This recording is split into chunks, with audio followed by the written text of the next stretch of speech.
One line here. This is four side first. So we can use this because we have... Yes. Sabi ng iba, spider mooring ang tawag dito. Ang tawag dito ay conventional mooring or multi-buoy mooring.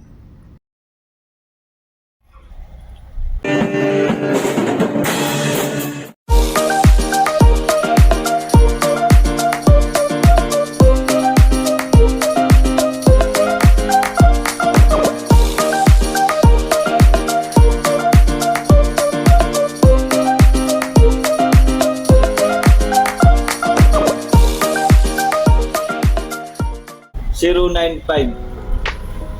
Ay, steady. Steady, sir.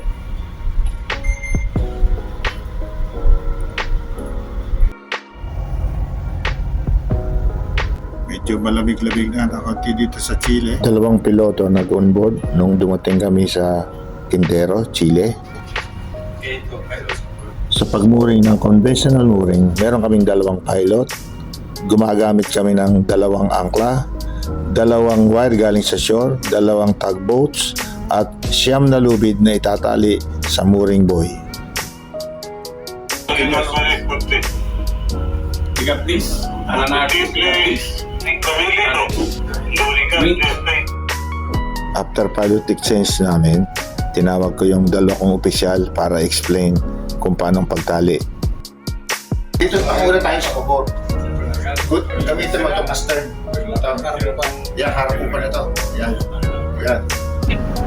Kinakailangan namin mag-transfer ng lubid galing sa midship para i-transfer. Ano na isang loose rope dito. May loose rope kang isa. Kasi ang gagamit dalawa. Isa din eh.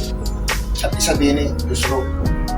At i-transfer ito sa poop deck after na may passion tugboat dito sa pupa. Pare. Din eh. Sa buya. Karang isa din eh. Yung sa winch pa. Sa mana. Sa winch. Din eh.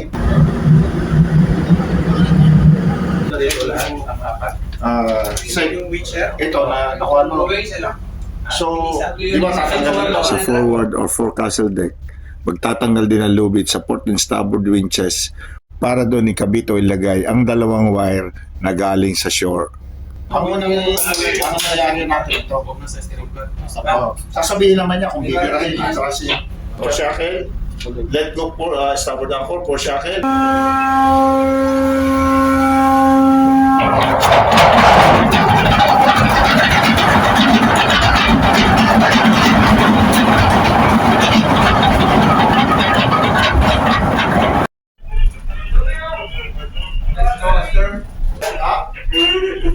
Tango, standby meron sasampa sa pabor, standby now.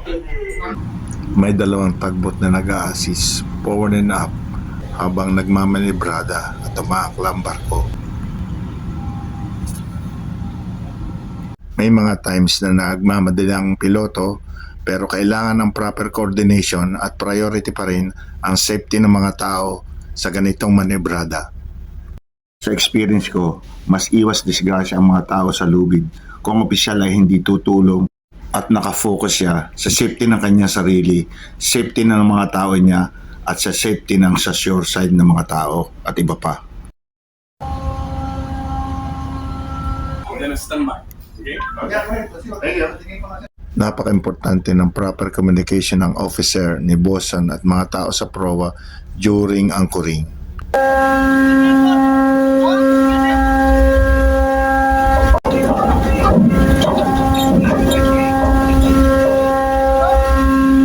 Hold on. Then later on we will advise you what to do. Pagkatapos may let go ang starboard anchor ng foreshackle, ang port side naman ang ile-let go.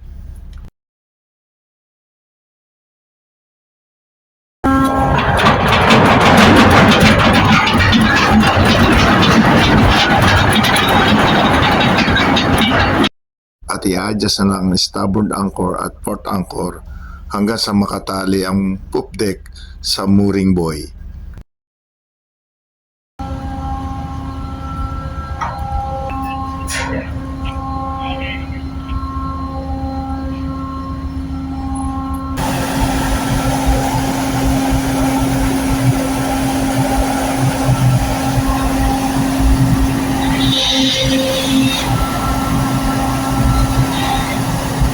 Kailangan about 45 degrees ang angle ng boya kapag tinisa ito.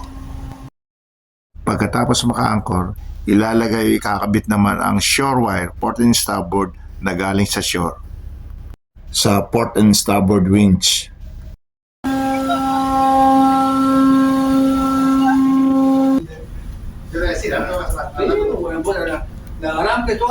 At safely kami naka-anchor, nakatali, at ito ang tinatawag na conventional mooring or multi-buoy mooring. At syempre, hindi kompleto kung wala ang mga engineers. Mga yan! Si MacGyver, oh! Oh. Parang pagod na pagod ka! Wala po nangyari lang.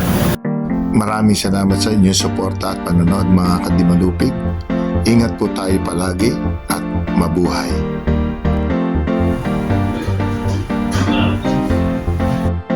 Ang normal procedure sa anumang puerto, sa ankorahe man at port, ang unang sumasampay ang agent kasama ang port authorities para i-clear ang vessel bago makapag-loading or discharging.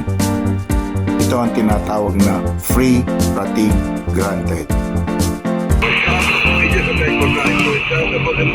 Dito kami ngayon sa Chile, patingin-tingin hindi makabili, patingin-tingin hindi makalabas sa Chile.